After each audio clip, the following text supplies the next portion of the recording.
Welcome to Wired for Good, conversations for a better energy future. The podcast exploring how we can achieve a faster, fairer and more affordable energy transition.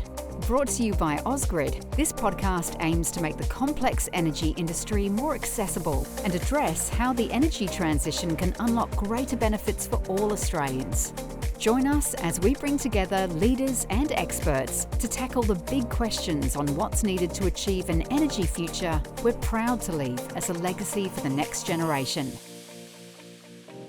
Hi, I'm your host, Sarah Aubrey. Welcome back to part 2 of our discussion with Lord Adair Turner, Chair of the Energy Transitions Commission. If you missed part 1, we recommend going back an episode to join the start of the conversation. And if you're all caught up, you're in the right spot. Today, we turn our attention to what comes next, the steps Australia must take, the opportunities emerging, and the direction the transition is heading. Let's jump back into it. In Australia, the cost of living is still a struggle. How can we balance the transition with affordability? And is that an issue common in other places around the world? Oh, I think it's an absolutely common issue. And here's the challenge. And we have to manage it and we have to be honest. We are on a journey on the power system where once we've completed that journey, it's going to be a win-win. Because the cost of electricity, I can tell you for certain, in 2050 is going to be lower than it is today in a renewable-dominated system. Because this technology is just fundamentally superior. And that is particularly going to be the case in places like Australia rather than places like Britain because it's solar plus batteries, which is collapsing in price. But you go through a period in which you have to invest to get there. You've got to build new grids. And the way that we pay for grids is the grid company is allowed to put the capital investment into what's called their rate base, and they're then allowed to charge that to consumers. And if you end up with having to invest in a bigger grid in the anticipation of higher electricity use, but before higher electricity use occurs, you will somewhat increase the price. We also have the challenge that in the early days of a deployment of a technology, they're sometimes more expensive. So let's take Germany. Germany did a huge gift for the world between 2000 and 2020. It subsidized the early use of solar when it was much more expensive than coal or gas, far more expensive. To give you an idea, I mean, they were paying people, 40 euro cents, which I'm guessing must be about 80 Aussie cents to have rooftop solar. And when they exported it, they were giving them that price. And that was hugely expensive. And it cost the German electricity users, because the cost was spread over all electricity users, about 100 billion euros between 2000 and 2020. Now, they've got to the stage where the latest generation of solar PV, it costs in. It doesn't need a subsidy. But that subsidy is still there in the contracts in the German system from, because they made a set of commitments. We will pay you this for 20 years or so. So there are a set of reasons to do with investment ahead of demand or having to pay for the early stages of the technology before the costs come down, where you can go through a period where there is some extra cost to the electricity consumers. Now, those are typically net relatively small.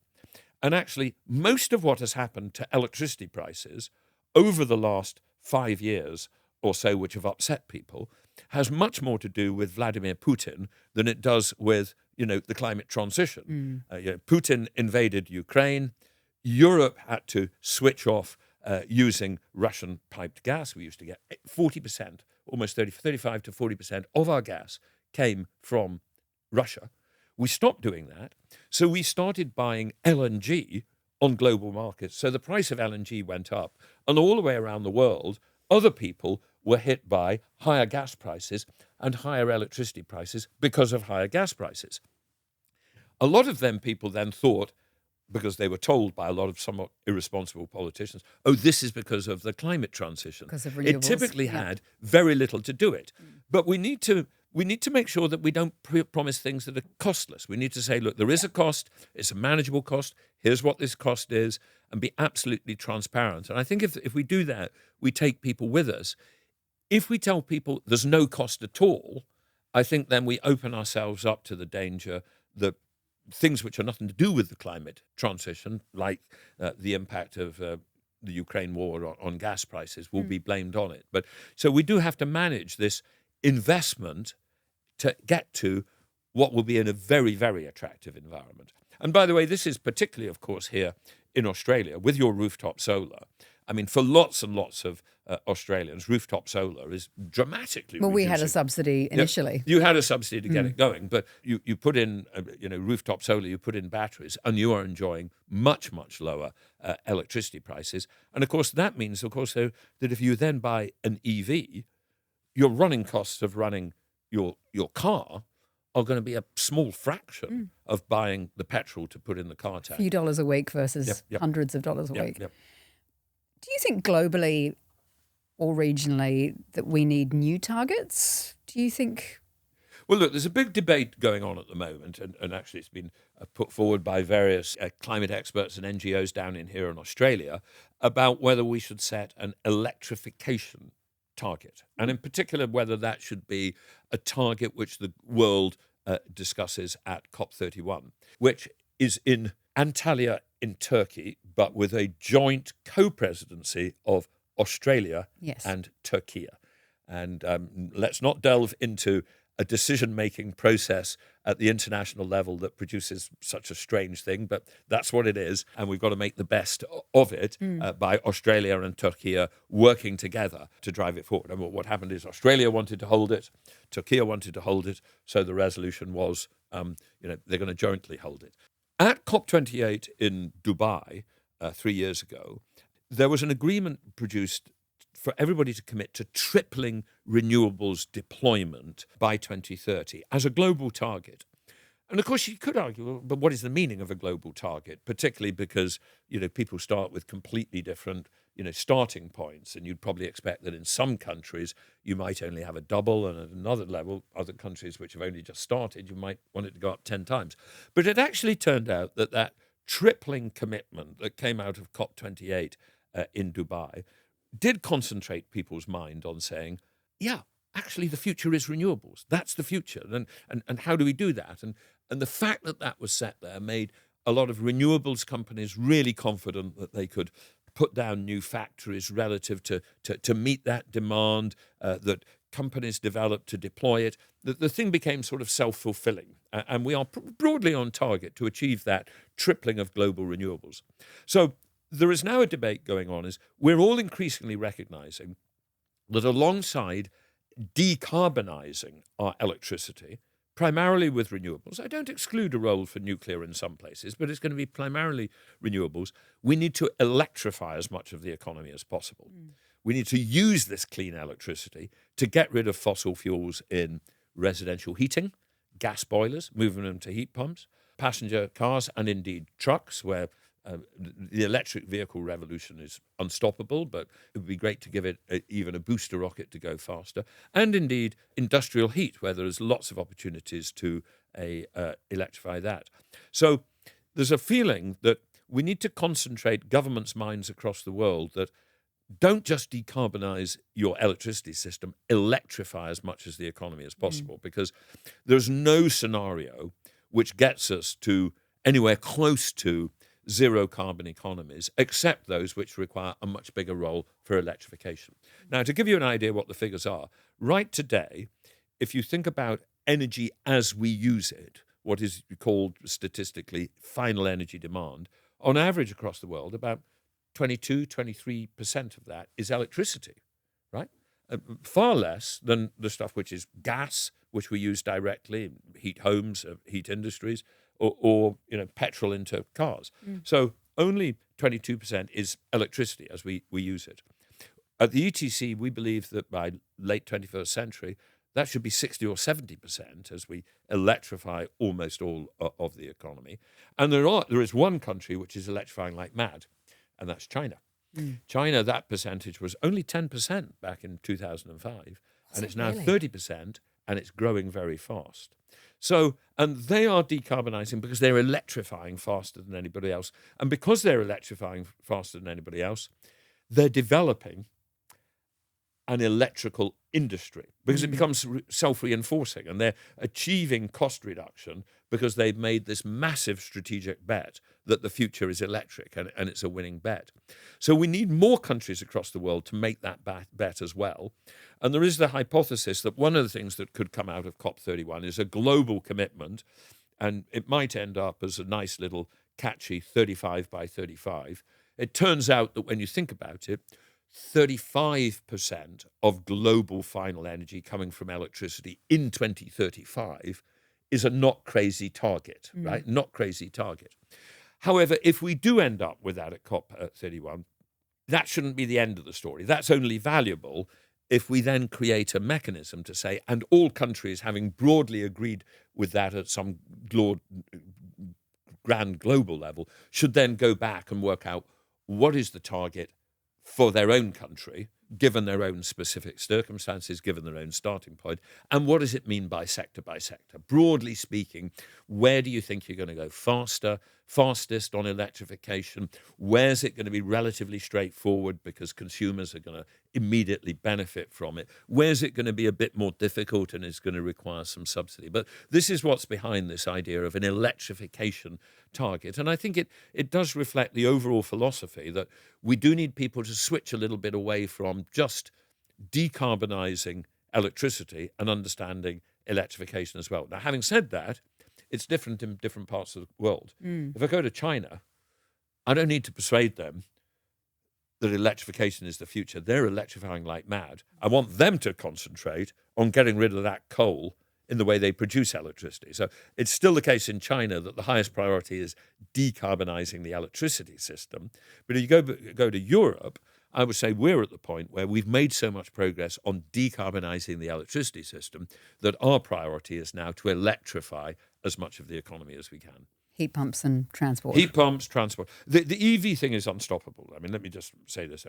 Electric vehicles, they're just a fundamentally, totally better technology than internal combustion engines. You have to realise when you drive an internal combustion engine, a diesel or a petrol car, you take 75% of the energy in the petrol or diesel and you turn it into heat. Yes. Right?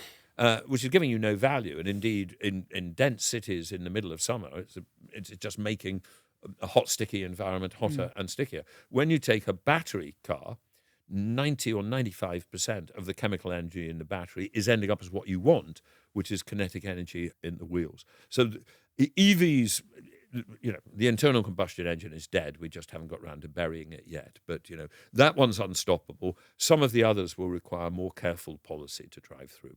I feel like that last mile transport and large trucks will be one of the large trucks tricky is ones. Interesting because if you'd asked me 7-8 years ago, I would have said they're really difficult. They'll probably be hydrogen rather than battery electric truck. But in China now, 25% of trucks. Wasn't it just last year that 25%? 25% of new trucks are electric because the battery technology is progressing so fast that we're now being able to provide even the big batteries that trucks need. Or the Chinese are developing two different technologies. One is incredibly energy-dense batteries, but also another one which is battery swap, where your truck goes along and it goes into a battery swap station. And we'll see which of those plays out. But I would say over the last 5-8 years, there's been a real switch. Almost everybody thought 8 years ago that once you got to trucks above, say, 20, 30 tons, they'd go hydrogen, not battery electric. But the battery technology has developed so fast that we're now increasingly thinking that even the big 40, 50 tonners will go battery electric. We won't talk about aeroplanes then, will we? That's a whole subject That's in itself. really difficult. That's really That difficult. must be probably the most difficult thing to Well, deal with. airplanes, if I lived 50 years, I'd probably fly across the Atlantic in an electric plane, but it's going to be 50 years, not 10 or 15 or 20. In terms of equity, I'm lucky enough that I could afford to put solar on my roof and a big battery and buy an electric car, but not everyone can afford to do that. What happens to the people who are left, for example, still on the gas network because they can't get off gas with their homes? Well, look, in general, over time, in most areas of the economy, people are going to gain from this transition eventually. But there is an investment cost of getting there, and there are also different effects by different groups of people, and we've got to anticipate that in advance. Let's take electric vehicles. I think people talk about the upfront cost of electric vehicles. That's going to get solved because within the next 3 or 4 years, electric vehicles are going to be cheaper to buy upfront than internal combustion engines. But there's still a very major difference between different groups of people according to whether you have your own driveway. If you have your own driveway, you will be able to charge your electric vehicle at your home electricity cost. In London, I don't have my own driveway. There's a pavement between me and the street. I have a terraced house, and I charge at a lamppost charger down the street.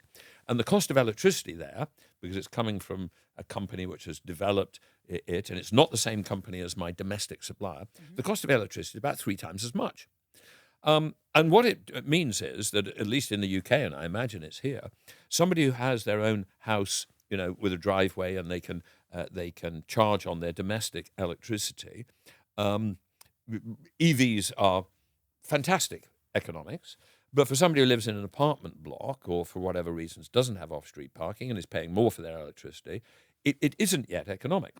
So that one, we've got to try and get round that. There could be ways of doing that. I think if we had a different way of developing our charging infrastructures, which enabled charging infrastructures to be accessed by your home electricity supplier, so that when you were charging away from your home, a bit of software linked it through to your home electricity supplier, who charged you your home electricity rate, we would solve these problems. But we need to anticipate these.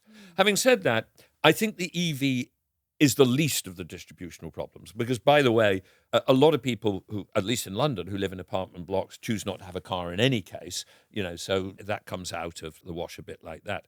I think the more difficult one in distributional ones in rich developed economies trying to make this transition is, at least we found it in the UK, is heat pumps in homes.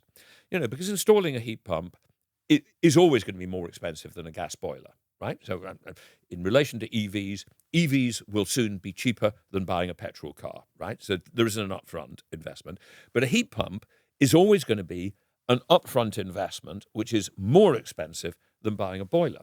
And one of the challenges is that the cost of finance is very, very different for different people. I mean, if you talk about a relatively well-to-do person who has, some money sitting in the bank, the marginal cost of capital to buy a heat pump for, I don't know what it might be here, 10,000 Aussie dollars or something like that is a lot less. Or a lot less. Yeah. I'm giving up 4% interest that I'd be getting in my bank. You go to lower income people, their marginal cost of capital is borrowing on a credit card at 20%. So again, we've got to anticipate that, and we've got to have targeted support for, say, low-income households, either by actual grants or by government loans at low enough prices that they are looking at the same economics that higher income people look at. So all of these problems, I think, are manageable, but they have to be managed. You have to see these challenges, these distributional challenges, coming in advance and manage around them. The transition is going to require significant capital investment. How does a country like Australia make sure it's attractive to capital for investment in the transition? Well, a lot of the capital in any country, particularly a developed country, is generated domestically. And of course, Australia actually does have very large, deep pools of investable capital, partly coming off the nature of its pension system and the super systems that it created there. Australia is actually an exporter of capital of some of your infrastructure funds investing elsewhere in the world as well as here. Insofar as you need to make sure that those domestic pools of finance or other pools of finance consider Australia to be a good place to invest. It's all the classic stuff. It's certainty of contract, it's rule of law, but it's also just a clear, steady policy framework. The more that you can have a continuous policy framework, the more you can have The federal government is committed to 82% renewables, and people believe that. And that has been legislated. And once that's legislated, people say, okay, now I can invest in things which will make sense if that's delivered. Sometimes developments will not occur unless there is the government playing the role of creating some sort of long-term contract which wouldn't arise in a pure market itself. And I think this is the CIS structure you have to support the development of capacity of various sorts. So it's all a set of classic things. I mean, it's specifically applied to the clean technology area, but it's familiar from other areas of economy as well. It's, the more that governments are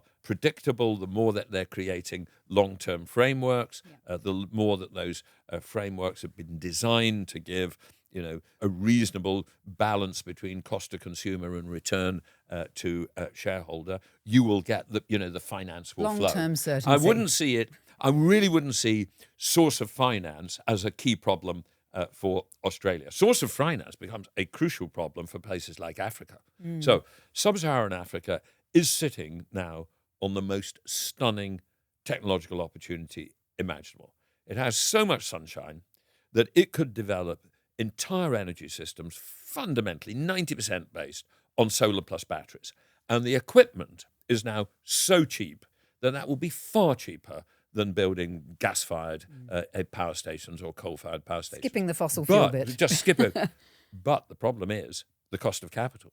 So a lot of places there, people will not invest. Either they won't invest at all or they won't invest for less than a 20% return. And it's that cost of capital because there's a particular feature of these clean technologies, these renewable technologies, which is all the cost is up front in the capital investment. Think about them. You put a solar panel in place or a whole field of solar panels or a wind turbine or a grid. Once it's up, it costs nothing to run. It has what economists call zero marginal cost of sunshine is free. It's free to run. Yeah. So all the cost is in the initial capital investment. And that immediately tells you that the economics are driven by what is your cost of capital? What rate of return do you have to pay? So the problems of where does the finance come from are pretty straightforward for rich developed countries, frankly. And they become bigger for medium income and lower middle income developing countries, and they get really severe for the lowest income countries with high degrees of perceived political risk.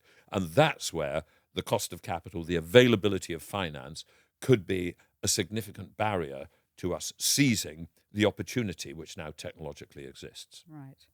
All right, I have a three-pronged final question for you. What have you seen working around the world in terms of, number one, the rollout of renewables? Yep. China is rolling out renewables at an extraordinary pace, but India is doing quite well. And India is doing quite well actually with some quite innovative contractual structures. They've created an amazing thing called the round-the-clock renewable a contract, where the system, the electricity system, says to suppliers, you enter an auction and the least price wins in this auction. It's a reverse auction. But the auction is for a commitment to deliver electricity 85% of all hours in the year. And then the supplier, if they win the contract, has to then work out themselves what combination of, say, solar and wind and batteries will enable them to meet that commitment to deliver electricity 85% of hours in the year. And a lot of countries don't do it on that way. Australia doesn't do it on that way. UK doesn't do it on that way. You say, well, how's the system going to buy some capacity in wind, some capacity in solar, some capacity in batteries, and the system puts it together. But this innovation in India has been a really great step forward, and we are seeing now some stunningly low prices for round-the-clock renewable commitments in India at prices which make it absolutely clear that this is the future of the Indian electricity system. So sometimes innovation isn't necessarily technical innovation. It's ways of doing contracts which unleash, new business models. All right. Number two, what's working around the world in terms of driving electrification? Well, I'm afraid, again, it is China. China is now over 50% electric vehicles by sales. And indeed, if you go to Shanghai, I have. It's amazing. It's 80% by stock. It's it's very easy in Shanghai to see which vehicles are electric because they have green registration plates and the blue. And last time I was there, I did a little count. I was in a taxi, I did the same had thing. nothing else to do, and you count, and you realise the majority are now green. So they are drawing ahead. Of course, Norway is now gone 99%. I mean, you can't buy an internal combustion engine in Norway. They're getting ahead with it fast, I think. But let me give you some interesting variant ones as well. Ethiopia has just banned the import of internal combustion engine vehicles because it basically is going, we've got lots of electricity because of the big hydro.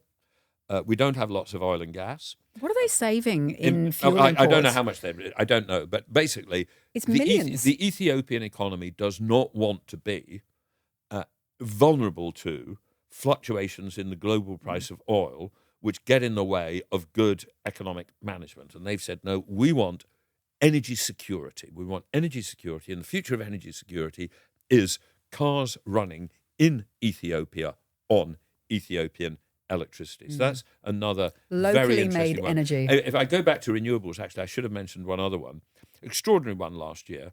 Pakistan rooftop solar, 10 gigawatts. Nobody planned it. Complete democratization of rooftop solar. It's just a whole load of people just began to say, I can buy a panel. If I've got a friend who's a competent electrician, they can put it up on the roof for me. In that case, I want to have electricity in an environment where the local electricity system is unpredictable and has blackouts. And it's a bottom-up, unplanned a takeoff, extraordinary pace of growth. Well, that was really my part 3 of driving electrification in the grid, and I guess that's Pakistan then, isn't it? Well, Pakistan is doing, as I say, very, very good on that. But, other countries are driving it in the grid. But we've got to see it in much more places across the world as well, in particular places like Africa, where they're just not seizing the potential which is available. And the US. Well, the US, sadly, has gone into reverse. What's interesting, that is not stopping solar. Solar is still expanding rapidly in the US because solar plus batteries are so economic. What has received a huge setback from the policies of the Trump administration is wind. Well, thank you, Adair. I am blown away, and I've again learnt so much. So I really appreciate you sharing your time with us. Well, thank you very much. Much enjoyed it. Thank you. We hope you enjoyed our special 2-part series with Lord Adair Turner on the global energy transition and Australia's role in it. Join us for our next episode, where we explore the complex job of electrifying Australia's businesses. Every industry has a role to play, and every operation will need to change. We'll also unpack how network businesses can drive the transition, both by enabling others and by transforming from within. For more info on today's episode, visit wiredforgood.com.au. And don't forget to follow us on YouTube, Spotify, or Apple Podcasts so you never miss an episode.